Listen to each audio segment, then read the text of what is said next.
Well, good morning, ladies and gentlemen. I hope everyone is having a fantastic Palm Sunday as we get ready to head into Holy Week for those of us who are of the Judeo-Christian descent. And we're going to have, for all our shout out to our Muslim friends that are currently going through Ramadan. Just wanted to give a strong shout out to everyone out there who has been making things happen. We're in the height of legislative session across the country. Folks in state legislatures are making progress on everything from marijuana reform, from the medical side to advancing the adult use side to fixing some bad legislation that we've seen in other states. And I'm pretty excited to have on the special guest that we have today. Starting out with Nicole Buffong from Minorities for Medical Marijuana, who is their National Community Program Director. Welcome, Nicole. How are you doing?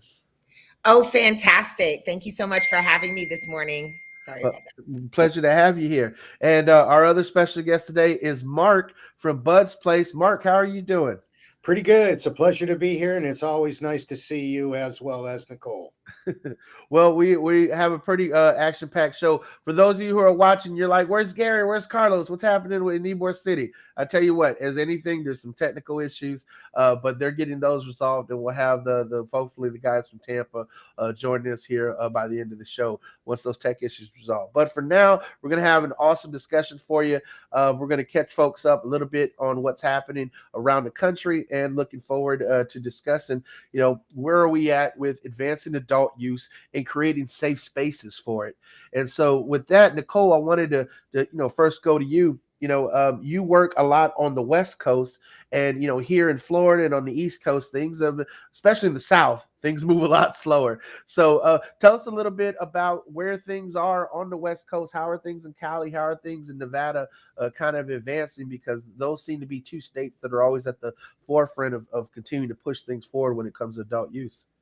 And I'd like to add to that list Oregon as well. Oregon is one of the only states in the country that have legalized everything. Everything is legal in Oregon. Ayahuasca, psilocybin, peyote, everything. And so Oregon usually is blazing the trail when it comes to being first.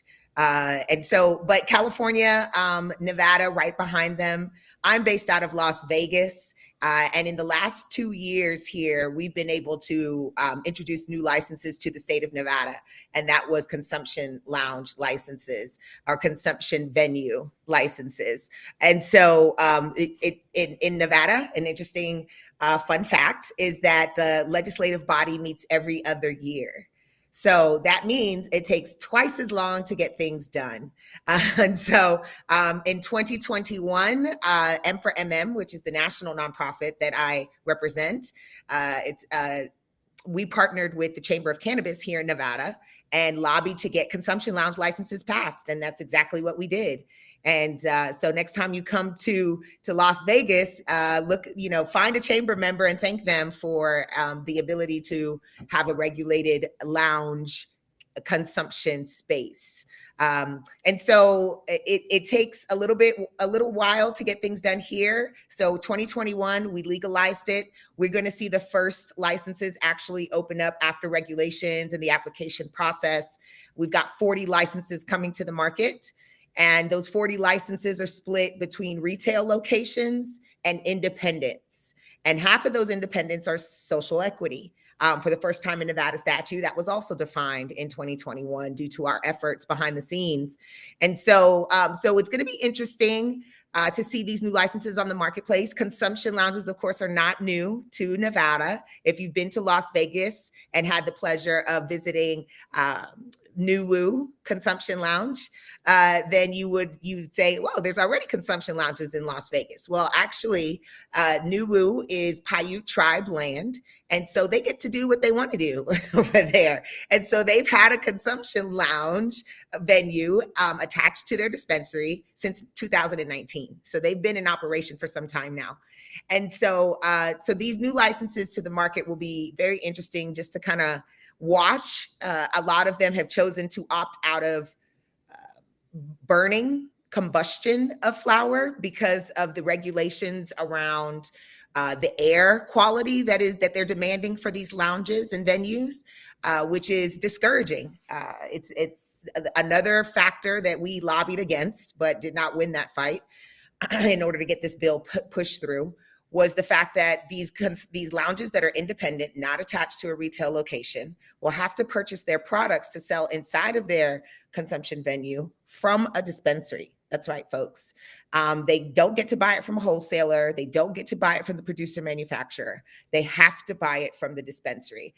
So there's other lobbying groups here in Nevada, and the Nevada Cannabis Association did not want to give that up, did not want to give control of being the middleman for these independent lounges. So it's going to be very interesting to see how they create revenue and be profitable in these new spaces. So we're watching this very, very carefully. We should see the first retail location outside of Nuwu open up their first consumption lounge by this summer. Well, thank you, Nicole. Appreciate all your hard work, and thanks for that update. Next, I want to go to Mark. Mark, you're someone who we've had on the show before, and Consumption Lounge is the business model that you and your colleagues have chosen to go down. So tell us a little bit about how this legislation affects your ideas for Bud's Place, and where do you see room for improvement?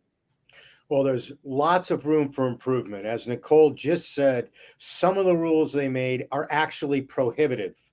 So we're working to change some of those. But another thing that she mentioned was the profitability and what we have to keep our eyes on in revenue streams. And the fact of the matter is that's part of the business model. And if you don't have that prepared first and you go in, what's going to happen is what's going on now. As Nicole said, there were up to 40 available licenses for people that are not attached to a dispensary. And of the licenses that were granted and the social equity ones, those people everybody who wants to open a consumption lounge, you need to have a plan. And that plan, actually, it was mandated by the statute. If you didn't have a plan that was acceptable in 120 days, you were at risk of losing your license if you didn't get an extension. Well, that 120 days has come and gone. And as Nicole is well aware, there are some people who are granted licenses who are not going to be able to take advantage of using them. What happens to those licenses? Do they go back in the pool? Do we have to wait until the legislature decides that they're going to issue new licenses? Frankly, it should be like a bar. If you've got all the proper credentials and you've done all your homework and you're above the law, and you haven't done things illegally or contrary to statute, you should be granted a license. It's like any other business. And that's the point. The point is our model has multiple revenue streams. That's why I've been talking to you for a couple of years. That's why Nicole and I know each other from LVMMA for years. We've been here with a revenue stream, multiple revenue streams within the consumption lounge to make it profitable for both those who are disadvantaged and those who want to come in with millions of dollars. You need to have a plan. You need to have a plan that includes multiple revenue streams. That's what Bud's Place provides for anybody who wants to get into the consumption lounge business with multiple revenue streams and do it according to statute. They need to partner with somebody in addition to the gentleman who may have a vacant building on the corner in a disadvantaged area. That isn't going to allow for any advancement, be you self-identified as a minority or someone who's disadvantaged or not. It's that simple. Well, Mark, appreciate you bringing that on. Here in Maryland, in the DC area and such, they actually have finally passed two bills, one out of the House, one out of the Senate, to implement what the voters asked for with adult use.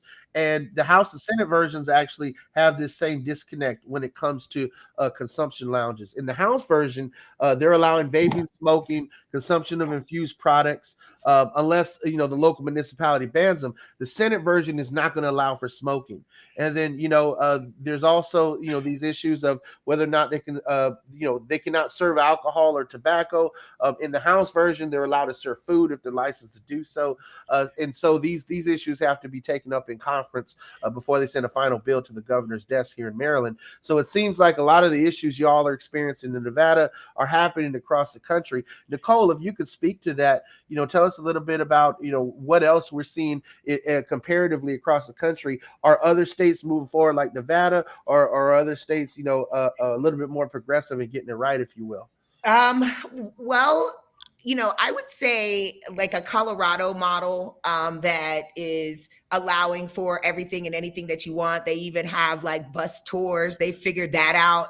That allow you to consume on this special kind of mobile venue, and so those states, California too. Of course, I've seen different consumption venues in California that are ideal to what we want. And now California's gone through phases, just like Colorado, where you had the legacy market that was operating those type of venues, and then they get shut down. And then it goes into to the legal regulated industry for those specific types of licenses. And the same thing happened here in Las Vegas, right here in Nevada, same thing. 5 years ago, before medical, or when it was only medical, there were places and venues that would allow people to come and consume. And so we saw them get shut down, and now we're at a point where the industry is asking for it. Adult use came in a few years later, and you actually get fined by your hotel. They don't even tell you anymore. If they smell cannabis smoke, then they will just put it on your bill. They just charge you. Wow. Hotels are making money. They don't care. And then they're on the street. Technically, you're not allowed to do it, even though it's everywhere, even though you smell it everywhere. You see people doing it everywhere, just like New York right now. But it's still technically illegal. So another thing that's going to be interesting is watching as these new licenses come into play. Is that mean that the police are going to be more aggressive with people who are not consuming in those spaces only?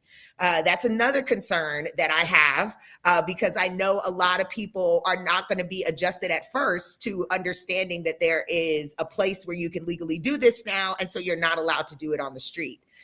So that is going to be interesting to watch as well. And, for anybody who's interested in this space, who feels like they would be the ideal owner of one of these venues or one of these licenses, you have to stay plugged into the local advocacy organizations.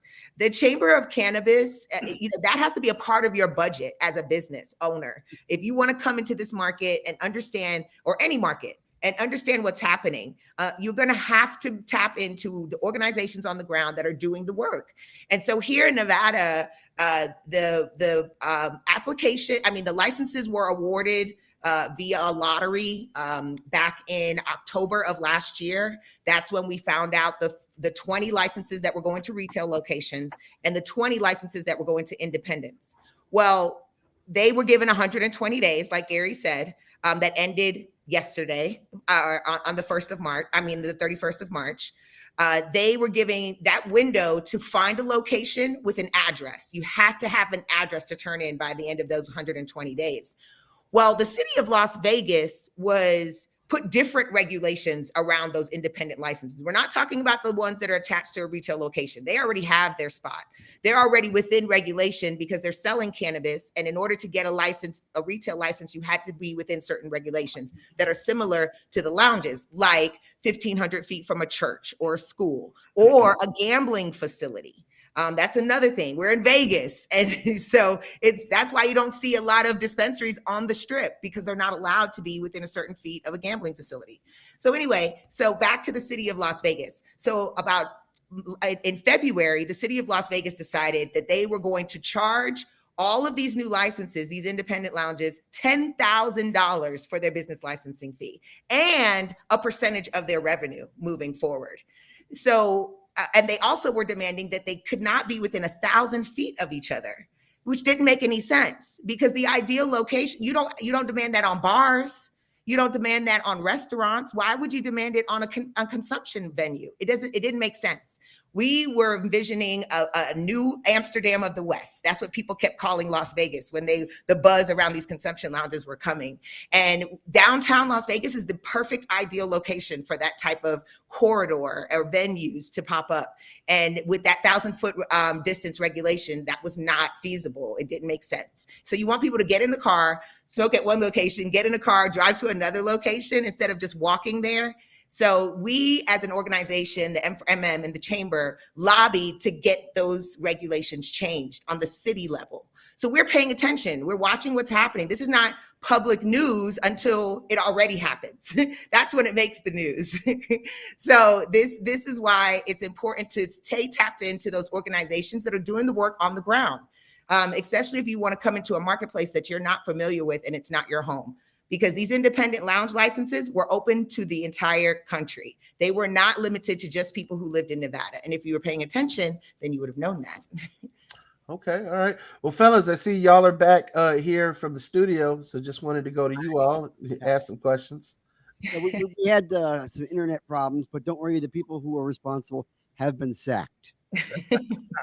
Good morning. Good morning. Good to see you all today. We'll let them out of jail after the show is over, or give them their dogs back too. But So what are we talking about now? Consumption lounges, Absolutely. that whole scene. Yeah. yeah, the whole concept of consumption lounges is interesting in the fact that it was necessary from day one when they said that there's no place you could actually smoke legally except for the place you actually own. And most people don't own their own home; they rent. And so, therefore, it's up to the landlord as whether or not they want to kick you out for using your own medicine. And how many medicines do you have in your cabinet that your landlord could kick you out for? Mm-hmm. That's what it comes down to. Now, you mentioned the fact about the tour buses and things. That's what like they have over in Denver, where you go around and go from place to place. It's in Florida and so many other states. They have a specific restriction for using cannabis on any mode of transportation. That includes when you're a passenger. And so those are the kind of things that you have to move as far as legislation is concerned. I got kicked off the city bus once for smoking weed. I don't think it was the weed that they were concerned about. It had something to do with what you were doing with that chicken. I don't know what it was. Anyway, I like to smoke weed and hang out with chickens on the bus. What it is, I don't know what the problem is. I noticed that my friend Mark came on. I know that we have been working hard across the country, looking at all the consumption laws in all the different states.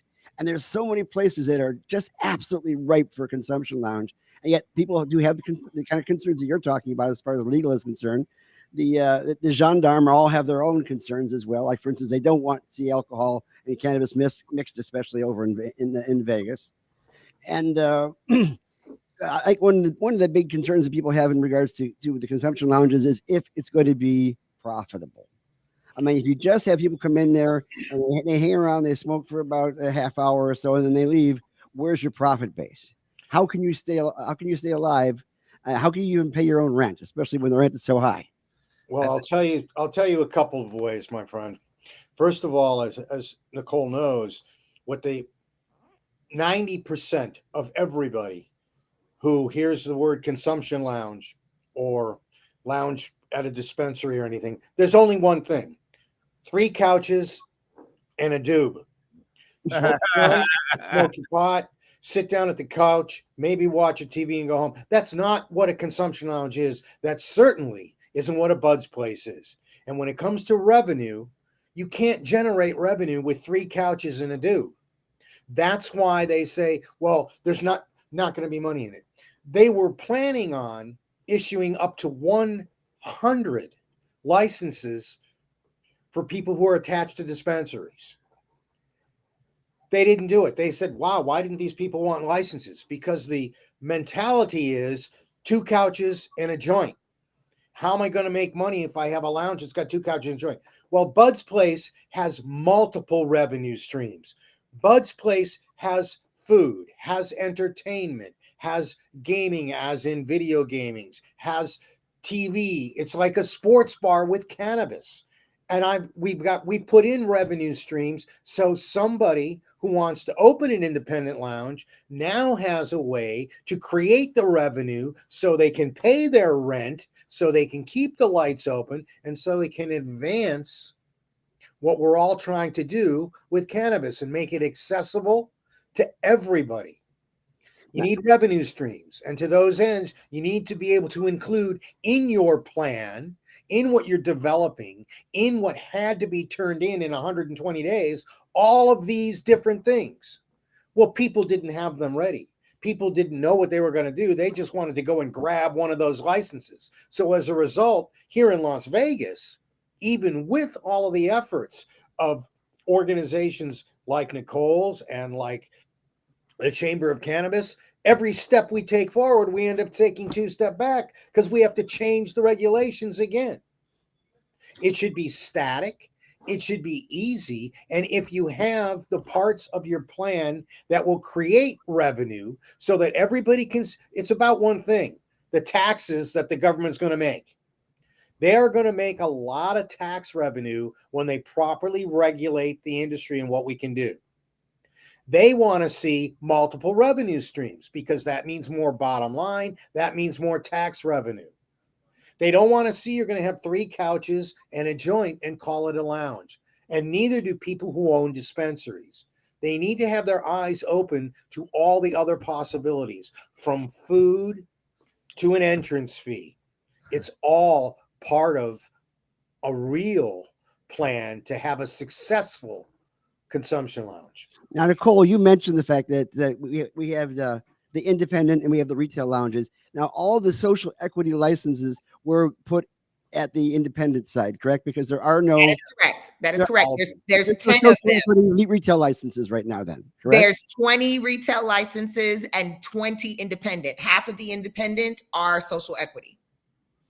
But have they set themselves up for failure in the way that they're doing things right now, in regards to the fact that just expecting to have, like you said, 3 couches in a dab rig and be able to move forward and make this a place to go? So none of the venues that I've spoken to are taking the 3 couches and a dab rig route. They are all coming up with innovative ways to not be like the other. And that's going to be the key in order to provide, because we're talking about all off-strip locations, right? None of them are on the strip or anywhere near it, which is where the concentration of the people are. So you're going to have something that draws them away from the strip and all of the money and all of the resources that go into keeping people on the strip here in Las Vegas, and come up with something that's going to be fun and different and innovative, even if it's like a WeWork space that includes cannabis instead of alcohol, or in some venue spaces that you can have events. That's going to be key. Because right now, finding a venue that will allow you to consume on site is a challenge here in Las Vegas, even though people do it. Granted, it's got to be private. There are certain stipulations. You can't advertise that it's going to be consumption on site. Like all of these things, I know, I'm sure if you've come here, you've been to a conference here, you go to an event after one of your conference days and you're like, oh, everybody does this everywhere in Vegas. No, not exactly. It's all an illusion. Now, I did notice that certain cabs will bring you to certain dispensaries. Oh, absolutely. And you didn't actually specifically ask to go to. Absolutely, they will. It's all by design, right? The ones that have the money get to pay to play. And that's what we're seeing with this specific license, right? They had to pay $250,000 for their license, right? That was the application fee. It might have been 100,000. It was $100,000. It was $100,000, right? So that's a drop in the bucket for them, you know. They didn't operations care. That do $1 million a day. Not going to name any names, but that's nothing to them. Oh, you can name them. We all know who they are. They're Planet 13. We all know who they are. And they don't care. They don't even care that they lose $35 million a quarter. They don't care. Even with that money, they are choosing to opt out of, they got a license, but they're choosing to opt out of combustion. Why? Because the regulations right now do not make sense. Of course, it's just like any other place. The people making the regulations and making the legislation do not consume cannabis. And so therefore, they don't understand. They've got stricter air quality regulations on the consumption lounges than they do on cigar lounges right now and casinos. Okay? And if you're going to open a lounge, a major cost, something that we budgeted from day one, and as Nicole knows, and some of us have been fighting in this niche literally for 4 or 5 years now. Okay, we knew from day one that a major cost of opening a consumption lounge was going to be HVAC. Yep. We knew that we had to at least meet what the current rules were, and we decided to way exceed them. Almost a third of the cost of opening a lounge is going to be your HVAC. That's it. And they weren't prepared for that. They had no Yes. clue. They didn't realize. Right. Not on the legislative side, or frankly on the people who wanted to get into it, didn't realize that they were going to have to make that kind of investment in clean air before they could talk about a kitchen or gaming or work now or anything else that he'd already built into our model. And it's interesting to note that the HVAC regulations are not just for the safety of the patrons. They were built in because they want to make certain that health workers, when they come to inspect these places, don't come back to work baked. Yes, that's exactly right. And the employees. No, absolutely. And the employees, right? The people who are working inside of the facility that people are consuming in. I mean, you want to make sure that they can have a safe shift and then go home safely. So those are all of those things are. Does that mean that people are walking around with gas masks on to prevent them from actually creating how much they're coming into contact with? There's some adjustments that we're making. I have a meeting, I have a workshop coordinated and scheduled with the CCB next week because there's a magnificent inventor. Her name is Chanel Lindsay, and she created a closed loop filtration system machine. Okay, so what that means is the smoke comes out of one tube and the second tube sucks it right back in. It's a mask. It comes in like a half face mask, right? And so introducing this type of technology, new technology that didn't exist in 2021 because she just completed the patent on it, is going to be introduced to the CCB, to the regulators in Las Vegas. And we're going to see if they look at this machine, look at the numbers, because she's got the numbers to prove how much smoke is actually going out into the air. Let's test it. She's got all that research to show them. And so we're looking at some alternatives, looking at what new technology and new industry can bring to the market the way that it's regulated now. But we also know that just looking at the track record for the CCB in the state of Nevada, if you make it make sense, they're going to change it. If one of the top revenue dispensaries in Las Vegas cannot afford to put the HVAC machine on their new consumption lounge, and they're just going to opt out of combustion, then they're going to have to take another look at how these regulations are set up for anybody to make sense. I think that Vegas is kind of tired about discussing masks. Say it again. After COVID, especially, I think everybody in Nevada, especially Vegas, are tired about the concept of anybody wearing a mask. Well, this would be a little different mask. It wouldn't be just an N95. It would have to be something a little different. Absolutely, a lot different. Well, Gary, I'm glad you mentioned that because it seems to me this concept that Nicole's talking about that Chanel's developed it would make consumption lounges akin to an oxygen bar. You could go in, you can sit down, you can breathe into it. I have visited Vegas in 2012. I was at a national convention and staying at Caesar's Palace. And you're right, you can literally just walk right outside on the strip, find someone there selling you an eighth. The cannabis culture is thriving on the strip, despite the fact that, the regulators and the bureaucrats and the police don't necessarily want it to. And it's really boils down to what you all have said. It's how can they fleece business owners for licensing fees and tax revenues, because that's what we're seeing here in Florida. The original 5 dispensaries in Florida only had to pay a $60K fee. Now the fees have gone up to $140K. Those are non-refundable whether you get a license or not. Everything's vertically integrated here. With everything that's happening in the DC area, I'm very interested in Maryland's issues, because the differences between the House and the Senate are really reflective of what y'all have in Vegas. House version allows for combustion, the Senate version doesn't. The House version allows you to serve food if you're licensed to. The Senate version doesn't. So there's a lot of issues that need to be taken up. Mark, I wanted to go back to you, because you're experiencing this. How what is the best pathway forward from the business owner's point of view, rather than the bean counters and the politicians who seem to want to overtax this? First of all, you need to have a static plan. That's the same thing Nicole said, the same thing that I said. It's part of our business model. We fully expect to be a national brand. Bud's places are going to be everywhere across the country in the next 5 to 10 years. There's no doubt about it. Just the industry alone is going to make that happen. And in order to be a national brand and to do just the same things Nicole are doing on a national level, we have to find a way to make the rules the same. The playing field needs to be leveled. Right now, you can be a Bud's Place franchisee in approximately 15 to 18 states. Well, recreational cannabis is legal in upwards of 35 states. So where's the disparity? Why is that?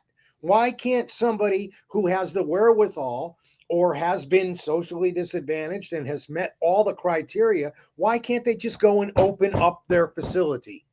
As long as they've met the criteria that the state and the county puts out, and as long as they have the wherewithal to open a business, what you need to remember is, from a business standpoint, it's a long-term investment, and it's an investment that you have to be prepared to make. You can't just get a license if the license fee is $50,000 and open your doors. You're going to have to buy an HVAC system. You're going to have to prepare your kitchen. You're going to have to make sure you can bring in entertainment. All of the above. You have to be prepared to make an investment that's anywhere from $250,000 to $1.5 million to open one lounge that does everything from food to entertainment and in between. And if you do that, you need to have a plan. You need to have something that can be turnkey, which is why an opportunity like a Bud's Place that has everything in plan that'll work with where you are is something that's tangible, available, and can work for you.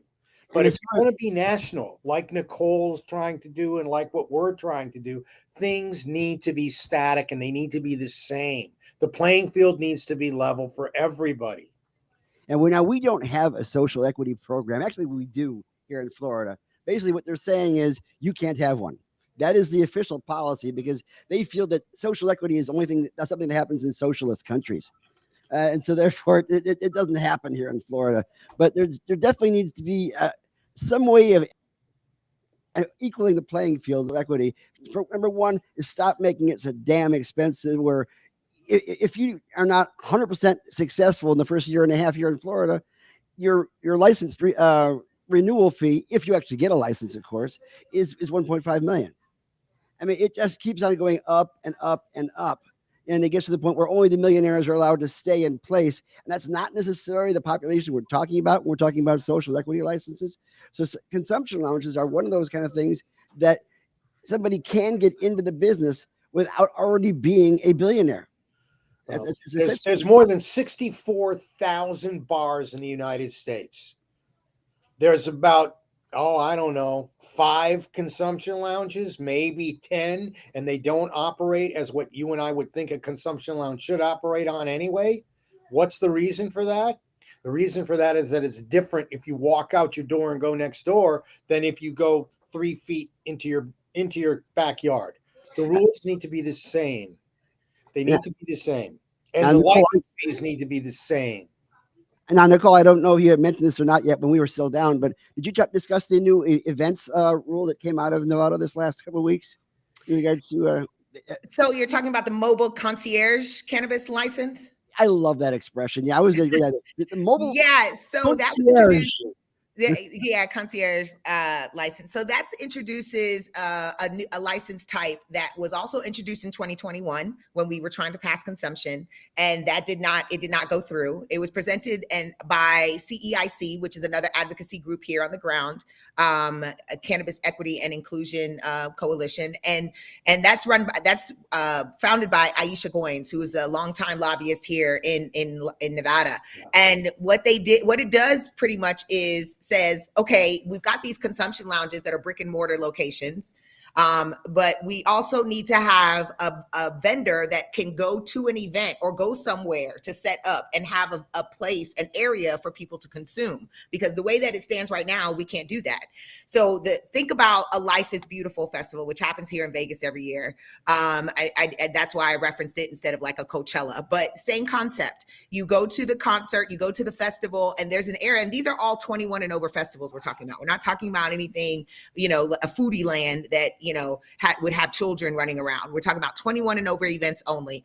And you go to the event, and instead of walking around the entire festival and smelling weed, because not everybody consumes. I get it. That's fine. But instead of it being everywhere, it would be in a certain location on the festival grounds. And that's essentially what the mobile concierge license would do.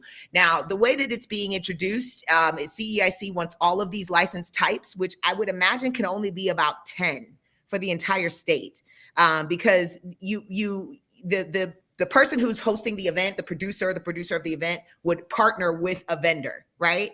And so the license type is not much needed, especially at first, now that we've got venues that are about to open up that you can have consumption in. And so the license, that's the only thing that would violate the Constitution, right? And so it would set it up, if it passes, for litigation. You can't limit the licenses to just those individuals. You would have to open it up to a broader part of the population for it to actually go through. And so you don't have to include retail locations, but you would just have to open it up to a much broader audience of people to actually apply in order for it not to get shut down or paused in litigation. And so that's the only thing that we kind of see. I feel like there is a need for it. Absolutely. It makes sense, but we'll see how it gets to move through. It was presented 2 weeks ago. So we're watching it closely. We at the chamber and on behalf of M4MM, we support the bill, except for that specific piece of language, but we feel like it could be definitely a necessary part of new license to the marketplace. So is this EDI legislation, is this basically about the equity, diversity, and inclusion? I mean, the legislation itself is because there's a need for it in Las Vegas and when we have events. But it was presented by CEIC, and so that specific language is in it. This is something that Aisha has been working hard to try to get a license type only for that community. But that specific issue is the reason why it's going to hold up the license type. It probably is not going to get past the governor's desk much long after that before it starts to get put in litigation. And I've seen Aisha in some of those CCB meetings. She holds the room. Oh, absolutely. She's been doing it long. She was, nominated, appointed by the governor for that role on the CAC. Which is the subcommittee that meets and does the research and presents it to the CCB here in Nevada. So she's been doing it a long time here. Yeah. This is her hometown. And so, yeah, she definitely gets the attention of folks when she opens her mouth. Sure. I think I first met her even a year before I met you.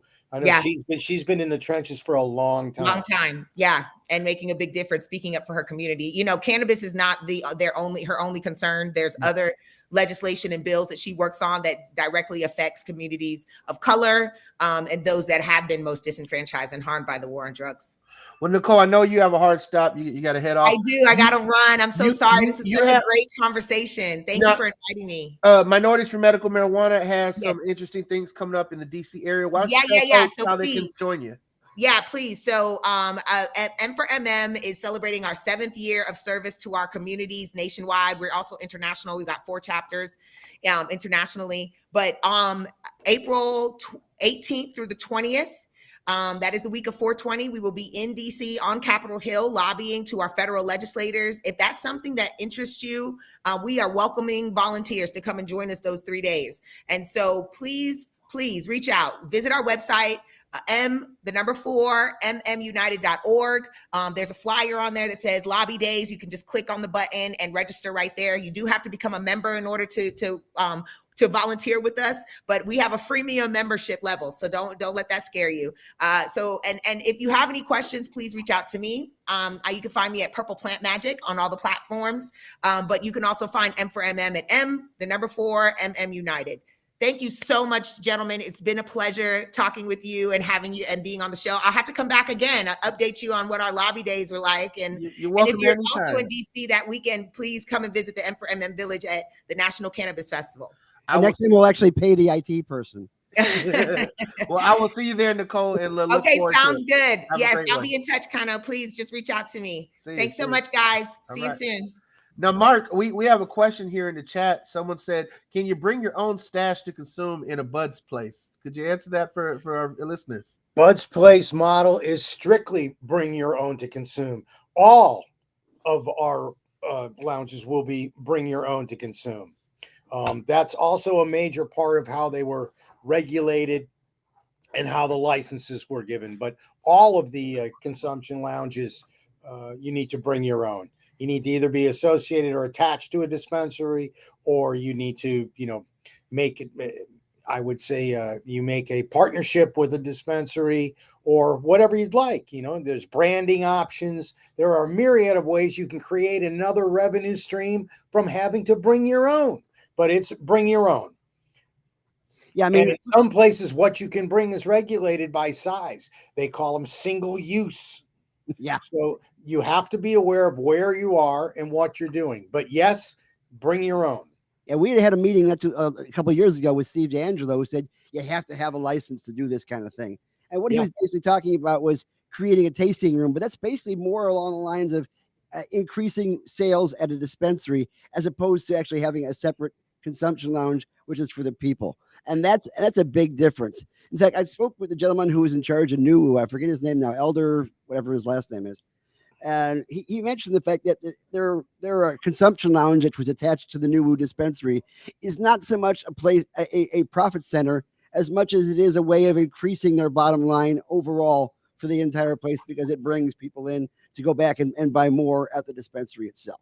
I'm not sure when you had the opportunity to have that conversation, Gary, but I can tell you now that they've changed that. And it's definitely something they look at as a major profit center, because they just made a brand new 5,000 plus square foot consumption lounge at their 15,000 square foot facility. Wow. Yeah, it was pre-COVID. So No. Yeah, if their conversation was good. This is as of the last few months. I mean, it's about to open. But for those folks, an independent model would allow you to have multiple revenue streams and not just increasing the price, the dispensed goods, which oftentimes in those kind of places you spend a lot more buying it in the consumption lounge as opposed to inside the store. Consumption lounge is supposed to be a place for you to go to be able to not have to be at home in your living room, to enjoy cannabis, to medicate with cannabis, and to take a break, and to be able, while you're there, to do other things. Be it have a workstation, revenue stream. Be it have a bite to eat, revenue stream. Be it have some entertainment, revenue stream. See, we've created multiple ways that a franchisee can increase their bottom line through revenue streams. That's what it's about. It's not just looking at a window and getting stoned. And it's also an event venue as well. Absolutely a private event window. A major part is what is coming into the venue is membership fees, entry fees. These are all revenue streams for a potential franchisee or owner of a Bud's Place. And we're here to help you turn the key on your cash register. And it's actually possible to have one in Florida. People are asking and wondering about that. Absolutely. It can happen here in Florida. It hasn't happened to this extent first. There's been a lot of folks working the gray area, so to speak. but it can happen and it can be a profit center. And that happens to be what Gary just said about gray areas. Bud's Place is not a gray area. We will not engage in conversations with you. We will not entertain having you as a franchisee unless the location where you are and what you've come to us with, everything meets all of the regulations. If you're able to be licensed and all of the above. Otherwise, we're not going to give you keys because everybody who's associated with Bud's Place is going to make money. It's going to be a profitable turnkey franchise consumption lounge opportunity. And a destination. So, guys, let me ask you guys a question. I'm sorry I've been quiet for so long, but That's unusual for you too. it seems to me that with consumption lounges, there is a direct relationship with your market size and the political progress of marijuana legalization. What like stage of legalization is going to be like? Is there like any state that you're like, yeah, they have legal marijuana, but there's not enough interest in that state or anything like that to start a Bud's Place? Like what level, what market size would this for those revenue streams to be profitable? First, market size is kind of, I don't know. That's an interesting question, and the relevancy is pretty. It's pretty all over the board, because what's market size? I mean, our previous conversations about Las Vegas, great, but as you heard Nicole say, they're not allowed on the strip, so everything's off strip in the community. Market size. New Mexico is a state that we are okay to sell franchises in. The market size is fine. It's a matter of right now and for the next few years, it's going to be new. And when it's new, it's going to create its own excitement. Would I go into a place where I know I could never have more than 10 customers come in a week? I wouldn't make that kind of investment, because I know as a business person and I want to do a Bud's Place, I'm going to have to spend between $600,000 and $1.2 million to open a Bud's franchise, to have the marketing, to have the interior, to have food, to have entertainment, to have the build out, all of the above. These are all components of what it takes. So you want to be able to go to a place and do enough due diligence to know you're going to open your doors when you have enough traffic that you're going to be profitable. We're not going to let a franchisee open where they don't have enough money to cover the bills. Carla, well, how do you feel? Is Chillum Consumption Lounge on the horizon? Maybe even a Bud's Place Chillum partnership? I wouldn't personally do like a Chillum lounge, at least not right now. The basis of Chillum is come in, buy, get out. To be honest with you. Yeah, he has attack chickens here to chase you out of the store if you hang around too long. I like the idea, I like the idea of having a place that where people will come and chill and spend money and things like that. It just, it was very little interest of me to put like a couch in here and like a TV and like make it comfortable to stay, because you see, yeah, that goes full circle back to what I said earlier. The perception of a consumption lounge. Let me put a couch and a TV in and make people comfortable. You're not going to make any money. If I were you, I wouldn't even think twice about not ever wanting to do that. Why take up valuable space to have someone just loiter around in a not-profit center?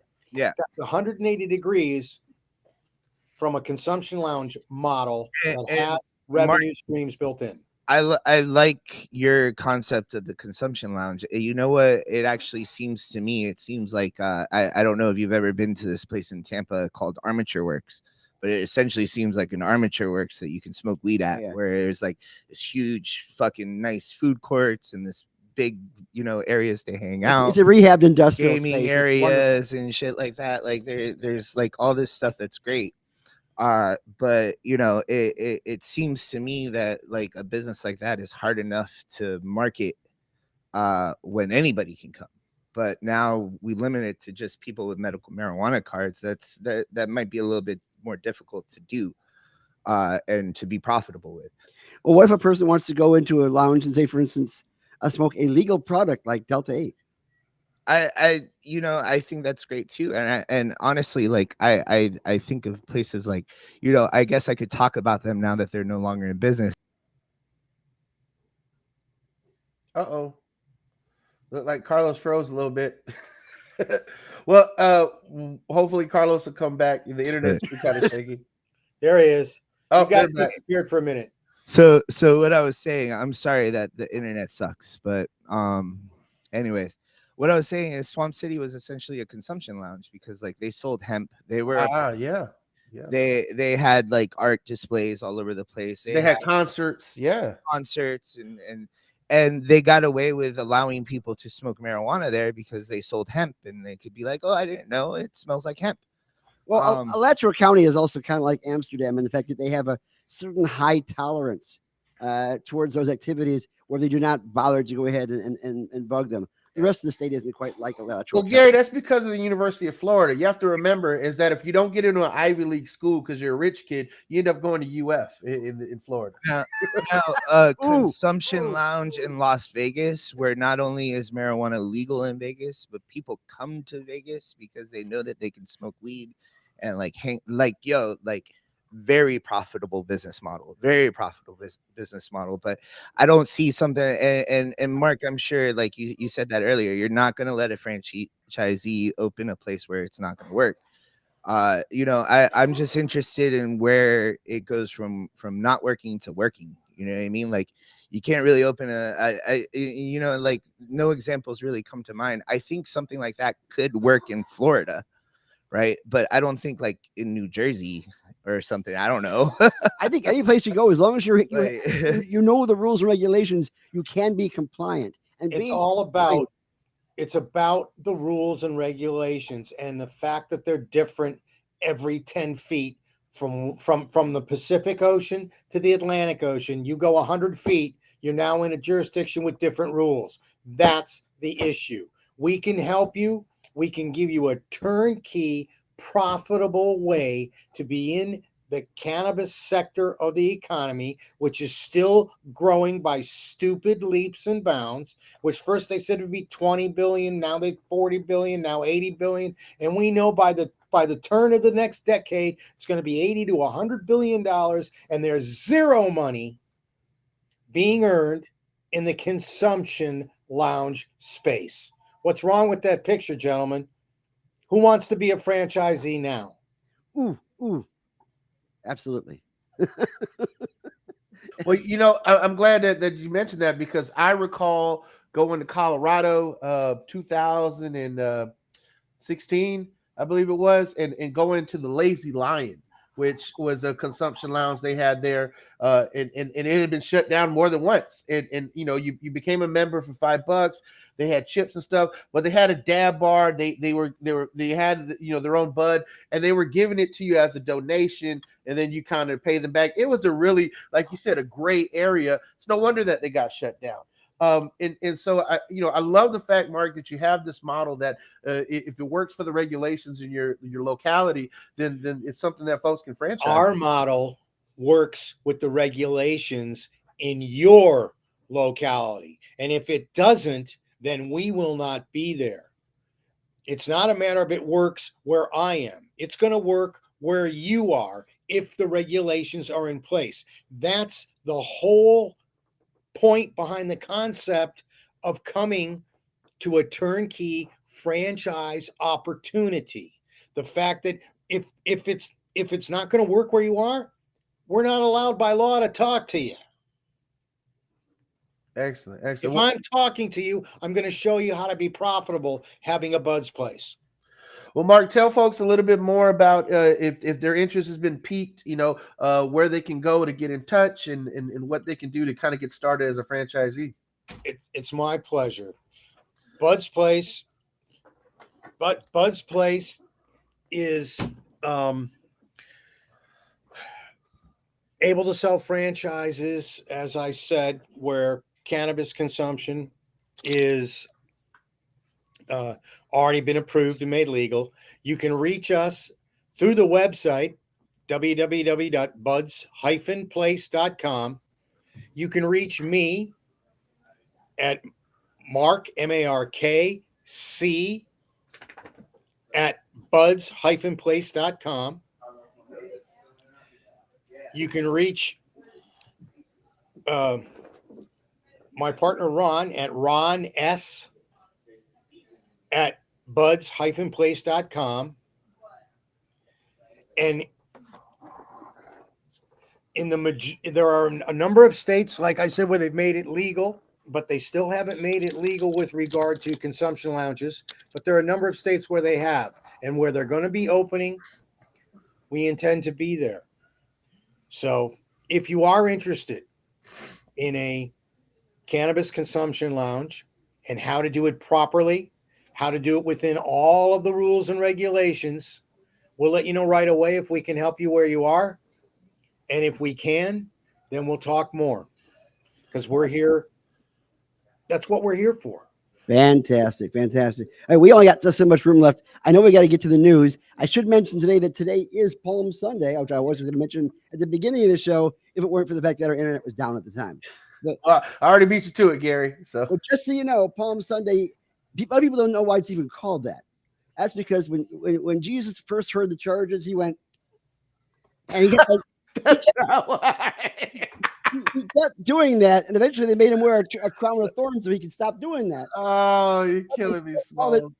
They still called it Palm Sunday, and I know that because I heard it in the rotation. Oh my goodness. No. You're killing me, Smalls. You're killing me.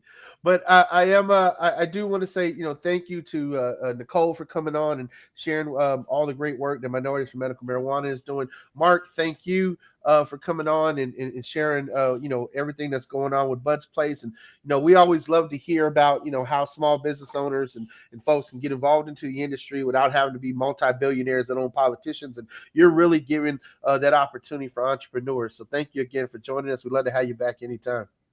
Well, thanks for having me. And it's always a pleasure to see you guys. Yeah.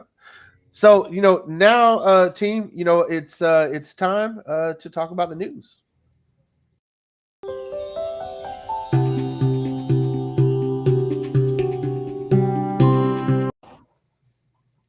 So let's go ahead and get right into it. We were speaking earlier. Maryland lawmakers have advanced two separate cannabis bills regulating adult use cannabis sales, House Bill 556 and Senate Bill 516, that implement the voter-approved referendum to legalize the production, sale, and use for adult use of cannabis. I'm pretty excited because that begins July 1st of this year. The regulators are going to begin issuing out licenses to new retailers by January 1st, and existing medical marijuana businesses can convert into a retail license here in the state of Maryland. There is some interesting developments in regards to that. They have a social equity and diversity clause in there, which they're going to give 5 licenses to growers who are recognized in the Pickford class, unlike Florida, which is only giving out 1. In addition, social equity applicants must have 65% ownership and control by individuals who have lived in disproportionately harmed areas for at least 5 of the prior 10 years, attended a public school in a disproportionately harmed area for at least 5 years, or meet other criteria based on disparity studies, attended a college university in Maryland for at least 2 years, or at least 40% of the students are eligible for Pell Grants. And then the Senate bill also includes the grower processor licensees that held stage 1 pre-approval before October 1st of 2022, but was not operational then. So it's going to be interesting. They're also going to be creating a $5 million fund, which will essentially give out $250,000 per partnership for existing licensees to partner with social equity partners. So ideally, they're trying to, the state of Maryland is trying to do its best to make sure that those communities that have been harmed can actually get access into this business, unlike what we have in Florida, where it's totally vertically integrated and it is only for the most wealthy who own politicians to be able to make that happen. And, all in all, I'm pretty excited. The biggest issue between the House and Senate versions of the bills are the taxes. The House version has a 6% tax versus the Senate version, which imposes a 9% retail tax. And what we've seen in California essentially is, when you tax this, people will go back to the legacy market. And that's a major concern for a lot of folks because, you do all this work to pass this, and then of course folks go back to the legacy market because corporations and the booth that they're selling in these dispensaries just don't make it happen. And so we definitely have some concerns there. But I will say that things are progressing along. More than that, Kentucky has become the 38th state to enact medical cannabis access, and so pretty excited. Shout out to Governor Andy Beshear for signing that legislation, which legalizes production, distribution, and use of medical cannabis for patients in the state of Kentucky. And so, as things continue to advance across the various states, we're seeing a lot of progress. In particular, coming out of Utah, people always give me a lot of flack for going hard against the Republicans. I typically only go hard against Republicans who are doing bad policy. I want to uplift the good policy that like those Republicans out of Utah have. Their governor, Republican Governor Spencer Cox, just signed a bill into law that establishes cannabis-specific medical research center at the University of Utah, which will start out by giving them $650,000 to start the Center for Medical Cannabis Research that'll facilitate and support funding for research related to the efficacy and potential health effects of the various cannabis delivery methods, including vaporizing, ingesting, topical application, and combustion, and will support researchers in applying and securing federal and private research grants to make that happen. So, it looks like Utah wants to become a bastion of cannabis research, which is great because that booth that they sell out of the University of Mississippi that they've been giving federal patients like Irv Rosenfeld for so many years just isn't cutting it. So it'll be interesting to see how that all shakes out. It is, however, safe for children because it's almost totally impotent. Well, Gary, I'm glad you mentioned as far as safety and efficacy, because coming out of Iran, of all places, coming out of Tehran, in the Iranian Journal of Pharmaceutical Research, diabetic patients administered a sublingual spray containing both CBD and THC show improvements in their blood sugar and cholesterol levels, according to placebo-controlled data studies. A team of Iranian investigators evaluated the efficacy of a proprietary formula of plant-derived CBD and THC compared to a placebo in a cohort of 50 patients with type 2 diabetes. They sprayed them twice daily for 8 weeks, and they found that they had lower blood sugar and lower cholesterol. And so, the fact is that in America, where we have so many people that are suffering from type 2 diabetes, where we have essentially a food supply that is, poisoned in a lot of ways, utilizing cannabis as a way to address that is definitely going to save a lot of lives. And so we need to continue to push our federal government to end prohibition. And there's a key reason why. Recent survey just came out in the Journal of Substance Use and Misuse out of Fort Worth, Texas, that estimates 1 in 10 U.S. military veterans report having consumed cannabis within the past year. That's 10% of our veterans. And that is just a small cohort of 16,000 veterans that they examined through the University of North Texas and University of Illinois from 2013 to 2019. I can definitely tell you from the vets that I know, it's a lot more than 1 in 10. I know a lot more vets than 1 in 10 that are consuming it. And it is, because there are mental issues that folks deal with. There's emotional issues that people deal with. There's the social integration anxiety that veterans deal with. There's the injuries on the battlefield that you can see and you can't see that veterans are dealing with. And so a medicine like cannabis, which oftentimes can help you forget some of the most horrific moments in your life, that can bring you a relief from anxiety and pain. This is a valid medicine, and we should have VA doctors being able to recommend it. So we'll see how this moves through Congress. In particular, every single year since 2014, there have been congressional committees and even in funding bills where it has been recommended for VA doctors to do it, and it always gets killed in conference, and it's always Mitch McConnell in the GOP leadership in the Senate that ends up killing it. We'll see how this shapes up with the upcoming fights in Congress. But on that note, federal officials in 2022 charged fewer people with marijuana-related offenses than they ever have in previous years, according to the data compiled by the U.S. Sentencing Commission in its latest source book of federal sentencing statistics, with just over 800 people who were charged with violating federal marijuana laws in 2022.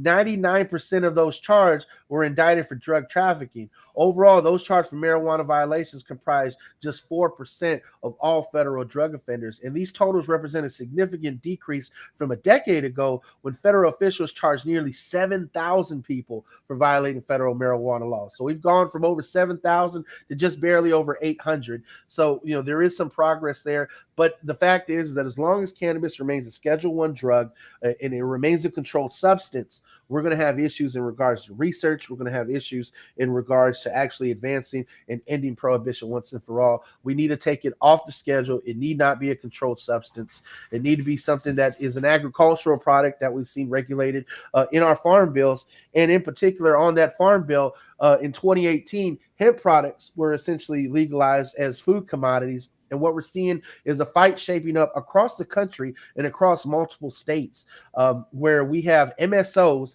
or in other words, big corporate dispensaries that operate in multiple states that are taking lead in pushing these boilerplate template bills that are badly written and putting them in front of legislatures who are uneducated about it.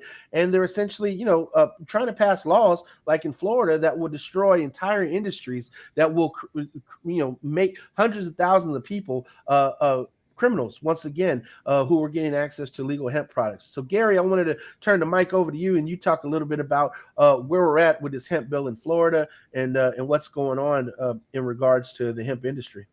Well, so far, the hemp bill has passed both its first committee in the House and the Senate. The House actually did manage to get an amendment to go through to change the package size. Originally, the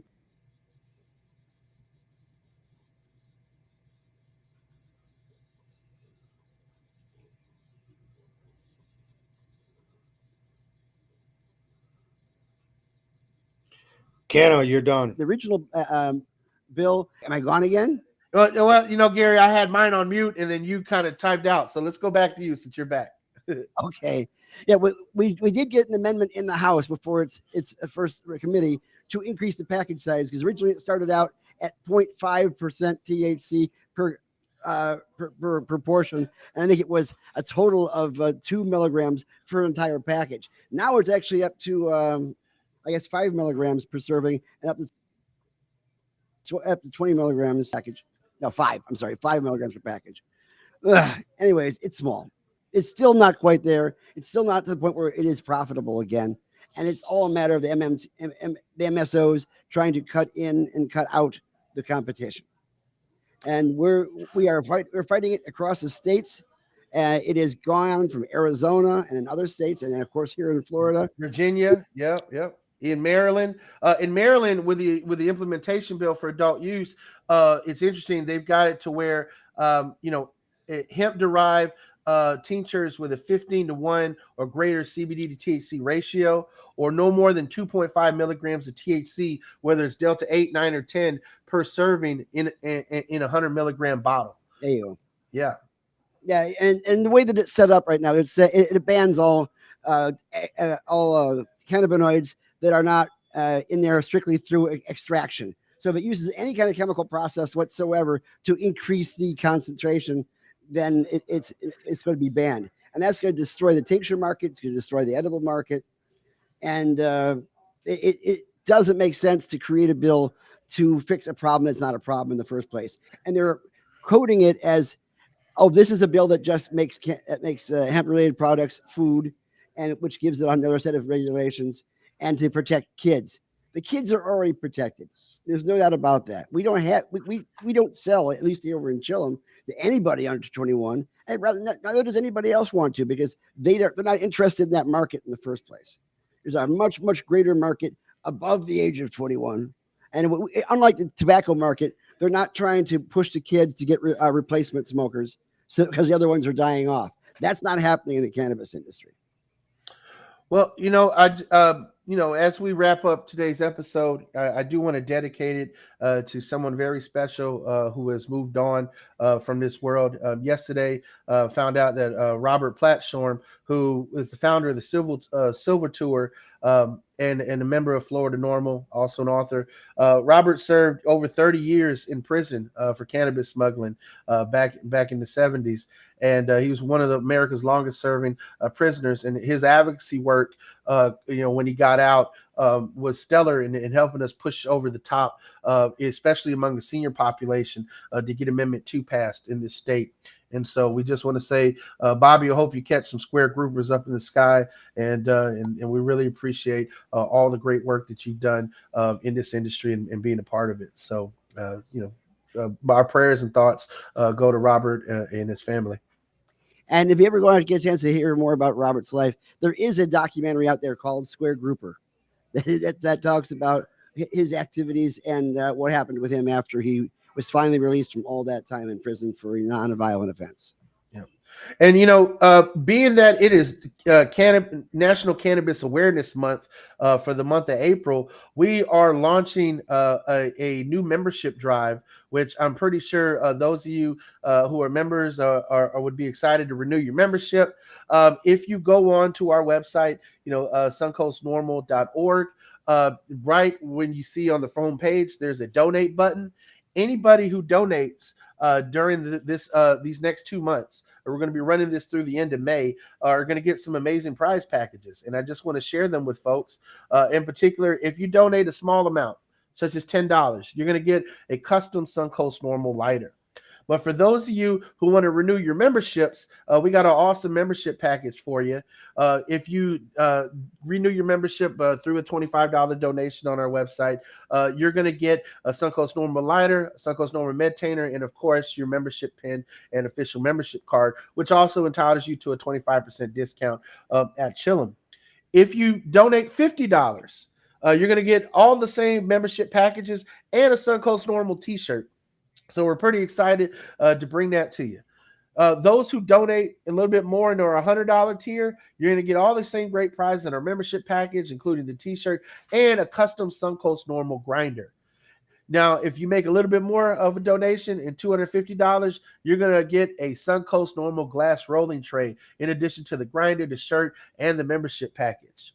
And for those of you who wish to become sustaining members of Suncoast Normal, these are folks who donate $500, will receive all the same packages, and we're going to recognize you here on the rotation by putting your name in the ticker for an entire year, as a sustaining member, give you a shout out and give you space on our website, suncoastnormal.org, as a sustaining member. And then for those of you who really want to show your commitment, you can become a lifetime member to Suncoast Normal. Never worry about paying those annual pesky dues or having an unexpected charge when your dues renew at the year. And by becoming a life member, we're going to put you on the rotation for life on our life member ticker. We're going to have a space enshrined for you permanently on our website, and we're really excited because you're going to get that entire prize pack as well. So for those of you who can make it happen, you may have a little bit of money to throw around. You want to become a life member. You're tired of paying those annual dues of $25. Join us and make this happen. Support our chapter. Support all the great work that we're doing, because there are so many things that we can be doing better here in Florida. In particular, we'd like to make sure that we pass adult use in Florida. We want to make sure that we pass home grow in Florida. We want to make sure that tourists from other states can just show their card and get access. We want to make sure that you as a patient don't have to worry about not being able to get an organ transplant because you utilize cannabis. We want to make sure that you don't lose your job because you're a medical cannabis patient, or you're precluded from a job because you use cannabis. And these are some of the amazing legislative works that we got that we need your support for. We want to make sure that it's not used against you in a child support hearing, or your kids are taken away from you, and that your parental rights are remained intact as a cannabis patient. And so we're going to continue to keep fighting. We're going to continue to each and every week bring you the news here on the rotation. But we want to make sure that we can do that fight, and we need your support to do it. So again, go to suncoastnormal.org. You can get all the information that you need there. But if you click that donate button and you donate in one of those tiers for the next couple months, you're going to see those amazing prize packages. And so we encourage you. I had lobbied to get tote bags, but I've been told we had too many listeners who felt that tote bags are only given out by NPR, which is a socialist mainstream media organization.